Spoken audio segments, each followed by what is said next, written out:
Boa tarde, pessoal do nono ano. Vamos começar mais uma aula nossa hoje de forma virtual, né? Como está acontecendo sempre. A nossa aula hoje, como vocês podem ver aqui no slide, nós vamos falar de tabela periódica, certo? Então, por que surgiu e o que seja essa tabela periódica? Essa tabela periódica, ela surgiu da necessidade de agrupar os elementos. Nas outras aulas nós estudamos o átomo, nós estudamos o modelo atômico e a partir daí foram surgindo novos elementos e a partir do surgimento desses elementos houve a necessidade de agrupá-los e aí eles foram agrupados na tabela periódica, mas até chegar à tabela periódica que nós conhecemos hoje, houve muitos estudos, certo? Isso surgiu a partir do primeiro elemento químico, apesar de vários elementos químicos como ouro, prata, estânio, cobre, chumbo e mercúrio serem conhecidos desde a antiguidade, utilizados pelo homem, foi através do trabalho de um alquimista chamado Henry Braine. Em 1663, ele estava trabalhando com urina, certo? E ele fez uma destilação da urina, porque os alquimistas, como eu já disse para vocês, eles têm o intuito de encontrar ouro, certo? Produzir ouro de forma artificial.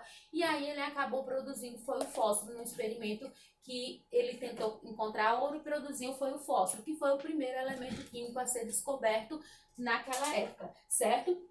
Então, aqui nós temos a imagem do fósforo, que foi, como eu já disse, foi o primeiro elemento químico a ser descoberto, e ele foi a ponta de partida para a construção da tabela periódica. Então, a partir disso, a partir do surgimento do fósforo, foram surgindo outros e outros elementos, e houve-se a necessidade de criar essa tabela periódica, certo? Mas, como eu disse para vocês, antes de chegar no modelo que temos vários modelos que são necessários a gente estudar para compreender como chegou-se até a tabela periódica de hoje, certo? O primeiro que a gente vai falar é o trabalho do Johann Doberein, em 1829. Ele criou um primeiro modelo dele, foi conhecido como Lei das Tríades de Doberein. O que foi que o Doberein fez? Ele agrupou os elementos de 3 em 3, de maneira que o elemento do meio, ele era uma média, a massa atômica dele era uma média dos outros dois elementos. Como vocês podem ver aqui, ó, eu tenho o cálcio, que tem massa atômica de 40. No meio eu tenho o estrôncio, que é 88. E aqui eu tenho o bário, que é 137. Se eu somar 40 com 137 e dividir por 2, vai dar 88,5, que é aproximado à massa atômica do estrôncio, que é o elemento do meio, certo? Então, como ele agrupou de 3 em 3, nós chamamos o modelo dele de tabela periódica foi chamado como Lei das Tríades de Doberein ou apenas Tríades de Doberein, certo? Então aqui, ó, a massa atômica do elemento central da tríade era a média das massas atômicas do primeiro e terceiro membro. Muitos dos metais, aí aqui os problemas que ele encontrou. Muitos dos metais não podiam ser agrupados em tríades, então a maioria dos metais, que são elementos químicos que estão na tabela periódica, não puderam se encaixar. Os elementos cloro, bromo e iodo eram uma tríade. Lítio, sódio e potássio formavam outra tríade. Então, são dois exemplos de tríades que funcionavam bem. Então, esse modelo do Doberein funcionou para alguns elementos e para outros não. Então, como não funcionou para todos, não foi possível ser adaptado. E aí, vieram outros trabalhos, certo? Esse aqui é o do German N. Ivanovich Hess. Ele não é muito conhecido, certo? É um modelo de tabela periódica. O cientista sueco publicou no seu manual Fundamentos da Química Pura uma classificação de 4 elementos não metais com propriedades químicas semelhantes, tabela ao lado. Então, ele fez aqui, ó, esse tipo de tabela aqui. Esse modelo, como eu disse para vocês, ele é um modelo que não foi muito conhecido, tá certo? Mas que deve ser falado, ok? O nosso terceiro modelo, esse próximo modelo, na verdade, que ele é mais conhecido, é o modelo do Alexandre Bergouin de Chancourt, 1869, ele foi conhecido como o terceiro modelo de tabela periódica, não é isso? E o que foi que ele fez? Ele era um químico e geólogo francês, propôs um sistema denominado parafuso telúrico, certo? Então, esse aqui, ó, o modelo dele era esse aqui, do parafuso telúrico. Aqui é o parafuso aberto. Então, ele colocou 16 elementos em ordem crescente de massa atômica, de modo a posicionar os elementos com propriedades semelhantes, um por baixo do outro, gerando na geratriz de um cilindro. Então, da forma que ele organizou, formava como se fosse um cilindro, uma espiral. Então, por isso que o modelo dele ficou conhecido como parafuso telúrico de Charcot, certo? E aí vocês fiquem atentos a essa questão da massa atômica. Todos esses modelos que nós falamos até agora agrupam os elementos em massa atômica. Isso é muito importante, porque daqui a pouco eu vou falar a importância disso, certo? Aí nós temos o trabalho do John Ann Raer Newland, 1864, que é o quarto modelo de tabela periódica. Ele sugeriu que os elementos poderiam ser arranjados no modelo periódico de oitavas, na ordem crescente de suas massas atômicas. Ele colocou os elementos lítio, sódio e potássio juntos.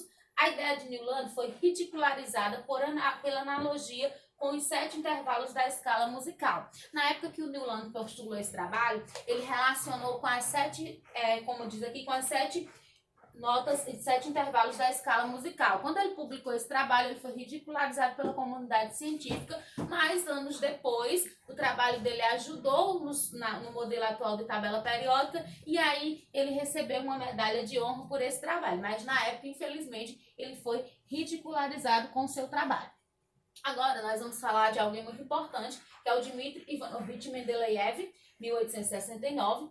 Ele era, em 1869, enquanto escrevia seu livro de Química Inorgânica, organizou os elementos da forma da tabela periódica atual, certo? Então, o Dmitri Mendeleev, ele fez um modelo que como se foi a base para a tabela que nós temos hoje. Então, o modelo de tabela que vocês podem ver hoje em qualquer lugar foi o trabalho do Dmitri, certo? Esse modelo foi proposto por Dmitri Ivanovich Mendeleev, que organizava os elementos em linhas verticais, grupos ou famílias, ou seja, ele organizou a tabela periódica da forma que ela é hoje. Aqui nós temos um desenho que mostra como ele descobriu, mas também tem uma história que diz que ele estava trabalhando no seu laboratório. Ele é uma pessoa muito fechada, mas ele vem de uma família muito pobre, na qual a mãe disse que ia se dedicar para que ele estudasse, e realmente ela se dedicou e ele conseguiu estudar, mas ele era uma pessoa muito fechada, ele gostava muito de jogar paciência. Então ele pegou os elementos que eram conhecidos na época, que eram mais de 60 elementos, e organizou eles em cartelas, como se fossem cartelas de baralho, e ficava tentando organizar eles. Tem uma história por trás, que não sei se é real, que diz que ele dormiu e sonhou como seria a tabela periódica, e quando acordou, pôs em prática, e aí sim ele conseguiu uma tabela periódica semelhante à que nós temos hoje, certo? Então, dos atuais 111 elementos químicos conhecidos, cerca de 60 já haviam sido isolados e estudados em 1869, quando o químico russo Dmitri Mendeleev se destacou na organização metódica desses elementos. Então, pessoal, o que mais marcou no trabalho do Dmitri, além dele ter feito uma tabela periódica muito parecida com a que nós temos hoje, o que marcou foi que o Dmitri deixou espaços vazios. Vocês podem ver aqui espaços com interrogações na tabela dele. Esses espaços foram elementos que ele preveu que iam existir. Quando ele postou esse trabalho pela primeira vez, o fato dele ter deixado espaço fez com que a comunidade científica não acreditasse nele, porque ele não fez uma coisa fechada. Anos depois, o que ele preveu, os elementos que ele preveu que iam ser encontrados, foram realmente encontrados e com as características que ele disse. Então, a comunidade científica se voltou para o Dmitri, deu a ele o crédito merecido, e aí ele recebeu um prêmio Nobel de Química, certo? E ele passou a ter o mérito que ele merecia, e até hoje ele é lembrado como uma das pessoas que contribuiu para a tabela periódica de forma que nós conhecemos. Então, a tabela periódica de Mendeleev, os espaços marcados representam que Mendeleev deduziu existirem, mas que ainda não haviam sido descobertos na época, como eu falei para vocês. Aí Mendeleev, ele criou uma carta para cada um. Essa parte aqui, a tabela de Mendeleev exibia semelhanças numa rede de relações vertical, e horizontal e diagonal, como a tabela periódica. Em 1906, ele recebeu o prêmio Nobel por este trabalho. Uma coisa que eu quero que vocês foquem aqui, ó. A solução foi encontrada quando ele dispôs os cartões em ordem crescente de massa atômica. Então, até o trabalho do Mendeleev, a tabela periódica tinha os seus elementos organizados em ordem crescente de massa atômica.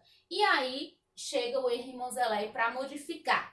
O Henri Moseley, em 1913, ele descobriu que o número de prótons no núcleo de um determinado átomo era sempre o mesmo. Moseley usou essa ideia para o número atômico de cada átomo. Quando os átomos foram arranjados de acordo com o aumento do número atômico, os problemas existentes na tabela de Mendeleev desapareceram. Então, o que é que aconteceu? O Mendeleev organizou em ordem crescente de massa atômica, então ficou com alguns problemas. Aí vem o Henry Moseley e organizou em ordem crescente de número atômico, como nós temos na tabela periódica atual. E aí os problemas foram corrigidos e a tabela periódica se apresenta da forma que nós temos hoje, com os elementos químicos organizados em linhas horizontais e verticais e em ordem crescente de número atômico, que é o que nós temos hoje, certo? Pronto, aí depois do trabalho do Moseley, nós temos o trabalho do Glenn Seaborg, que ele descobriu os elementos transurânicos e organizou a tabela periódica. O trabalho dele foi muito reconhecido e ele acabou recebendo até também um prêmio Nobel. E ele tem um elemento na tabela periódica, o número 106, que é o Seaborg, que é em homenagem ao trabalho dele, certo? Então nós temos aqui a tabela periódica mais recente, feita suas modificações. Como eu disse para vocês, os elementos são organizados em linhas verticais, que nós chamamos de família, e linhas horizontais, que nós chamamos de período, em ordem crescente de número atômico. Eu tenho o hidrogênio 1, tenho aqui o hélio 2, número atômico, lítio 3, certo? Então, pessoal, aqui outra tabela periódica, certo? E essa conversa sobre esses detalhes de tabela periódica nós vamos fazer na próxima aula, tá certo? Assistam o vídeo com bastante atenção, vou postar uma atividade para vocês, tá certo? Então era só isso e tchau!